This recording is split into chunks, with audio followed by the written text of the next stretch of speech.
Welcome back in. We're done talking about Canadian Championship for right now, but we're on to our favorite segment, the buy or sell segment. Guys, if you agree with the statement, you're buying. If you disagree with the statement, you're selling, and you're telling me why, and I'm telling you why you're right or wrong each time. Buy or sell, let's go to Ali first. Cavs to repeat against the Montreal Impact. So are you buying or selling the Cavs managing to get past another MLS team in the Canadian Championship? I'm going to buy. Bold.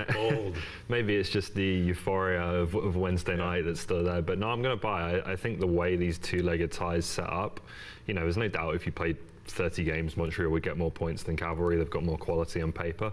I just think the way these two-legged ties set up, they really suit Cavalry, a team that can defend, can grind out results. And is tactically very astute in, you know, for these one-off kind of game plans that Tommy Wheeldon Jr. develops. Playing with house money now more than ever before, right? Yeah. They said that going into the Whitecaps game. I don't know, sure I really believed it. But now, after they've got their one result against an MLS team, now they're really playing with house money. So are you buying or selling Cavs getting past the Impact? I'm buying. Wow. We're bold here.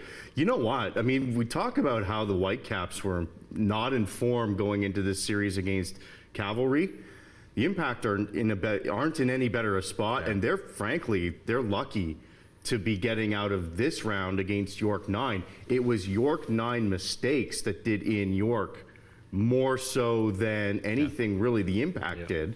I mean, Piatti had the sweet play to play it off of Absi's arm, but for the rest of the night, he wasn't very good. The key for me is how good is Piatti a couple of weeks from now, because he wasn't that good in the Montreal or in the York 9 series. So, but I'm selling. Come on, I'm not taking an MLS team to lose to a CPL team twice like this. Ledgerwood, buy or sell? Nik Ledgerwood as still the best central midfielder in the CPL. I'll buy on that. I think in terms of all-rounders, you know, that kind of classic number 8 position, can get forward, can pass, can tackle, can do it all. I struggle to think of a better player than him. I think obviously there's better playmakers when you think about Becker and guys like that. Probably, you know, some better kind of deep-lying midfielders. I like Adekubi, although he didn't play on Wednesday night. Good decision, though, from Tommy Wheeldon to not his kind of game, because he wasn't going to get the ball, so Boucher and Ledgerwood was the right call. But, I think in terms of those all-rounders, I can't think of a better one than Ledgerwood with his experience, his leadership. I will buy as well, because the leadership that Ledgerwood showed with that Cavalry team going into BC Place for leg 2, and he was so composed. He just a very incredible performance, and really led that team hungry as well. And the team around him really mirrored that sort of hunger and intensity. I'm going to sell again, boys. I'm going to sell because I think the guy next to him in that game was actually a better midfielder in that match, and a little bit younger, maybe a little bit more to offer still. Julian Boucher, for me, might be the best central midfielder in the CPL right now. Moving on, buy or sell? Should the Whitecaps blow up their roster again? What did you see from them last night that makes you think, buy or sell, should they blow up their roster? I think it's a buy again from me. You know, I look in particular at the guys they've got earning the big money, you know, the designated players, the TAM players. Then they got 7 guys over 500K, and I don't think any of them. The funny thing about Whitecaps fans, though, is they'll tell you they're not spending enough money. Yeah. Why would you want to spend more money when you're not spending a little bit of money? Well, I haven't figured out how to spend it. No. So some of the guys, like some of them weren't even in the team last night, but players like Venuto and Aruche, like it's poor recruitment once again. Too much money spent on average players. I will sell. I've been buying far too much today. You think they have a few good pieces? Listen, I think Mark Dos Santos and that group, I think it's going to take some time. I think you've got to give them at least a season, maybe 2, to see what they can do together as a group and see if they can grow. Right now, they're not good enough. Maybe in a year and a half, it's a different story. I'm buying because I think they need 4 to 6 new players to come in. They got to hit on those players. They need better domestic players. So I am buying the need to blow up the roster, bring in a half dozen new players. I got into a little bit of trouble last night with Whitecaps fans. Pretty common theme for me over the last decade or so. But what I said was I didn't think Ali Adnan was MLS quality.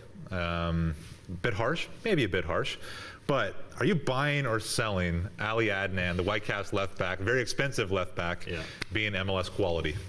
What do you start on your team in MLS? I'm going to sell on him being he is MLS quality. I think he gives you too much going forwards. All right, I just want to, let's just stop it right here. I want to say back heel. Why are we trying to back heel right there? We're trying to back heel in your defensive half, turnover. What does it lead to? Jordan Brown in over the top, another defensive gaff right here, but boom, half volley goal.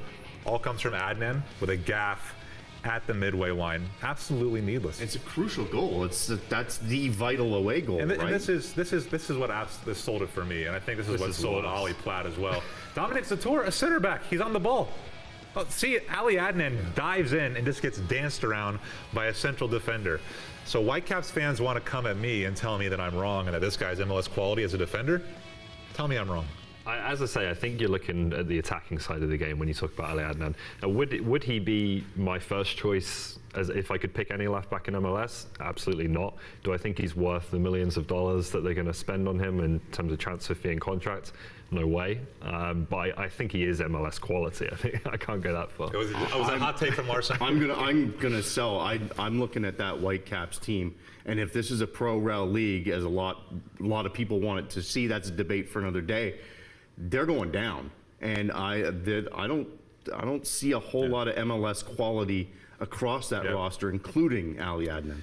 Forge, are you buying or selling Forge to follow in Cavalry FC's footsteps and get a result in the Concacaf League? Yeah, I'll buy. I think what Cavalry has done should give the rest of the league, a degree of confidence. It's the first time that we've really compared these teams with teams from another league. And all of them looked like they belonged.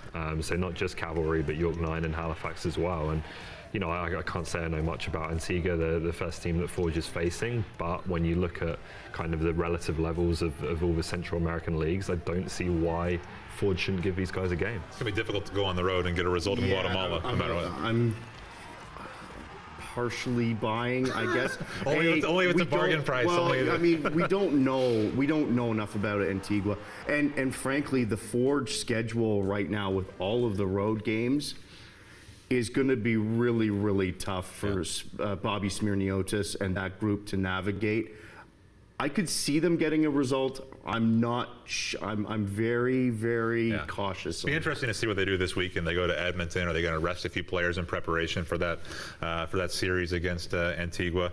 I'm going to sell. I'm going to go them going out in the first round of that tournament. Buy or sell. Tommy Wheeldon Jr., Cavalry FC's head coach, as the head coach of Cavalry in 2020, or somebody spotted him and said, "We got to get that guy in to coach our team." I'm going to buy again. I'm buying everything to stay. I think he will stay. I think he's got such deep roots in Calgary now that it would have to be something pretty enticing to get him to leave. I absolutely think that in the future there's the potential for that to happen, whether it's MLS or even something involving the national team. But I don't see Tommy Wheeldon Jr. taking a USL job or something like that. I think he's too attached to this team in the city. My understanding is that he's already turned down a job in the USL before this. But Mike, are you buying or selling Tommy Wheeldon to stay on as coach in 2020? As we see the fans in Calgary at the bar celebrating. You see us on TV there as well. I like that. You buying or selling Cavalry FC, Tommy Wheeldon Jr. coaching that team next year? I will buy, because he has built something really special there, and I think it would take a really special offer for him to move on from Calgary, and his life is there. It's not always easy to just pick up and move when you've got family considerations and you've carved out a really nice life for yourself in a particular area. It's easy if the offer's right. Buy or sell, multiple Cavs players now on the Canadian men's national team radar. Quickly. I think defensively you've got to look at some of them. Mason Trafford's experience, Dominic Zator is an upcoming young defender. No one on the Canada roster is particularly convincing me right now, so why not? I will buy as well. I will buy because I for the same reasons. The defensive quality there, I think, is worth a look. I held back from saying this on the pregame show, but if you were to give me last night Calvary's back line versus Vancouver Whitecaps back line, I would have backed Calvary's back line over the Vancouver Whitecaps back line, and they have a Canadian international starting for them at center back, and from time to time in Derek Cornelius playing alongside him. So that tells you a lot about how I feel about some of the Cavs players being in position to be in a national team camp. When we get back, we're going to preview the triple header this weekend, back to CPL action. A lot of good matchups. We'll talk about it when we get back.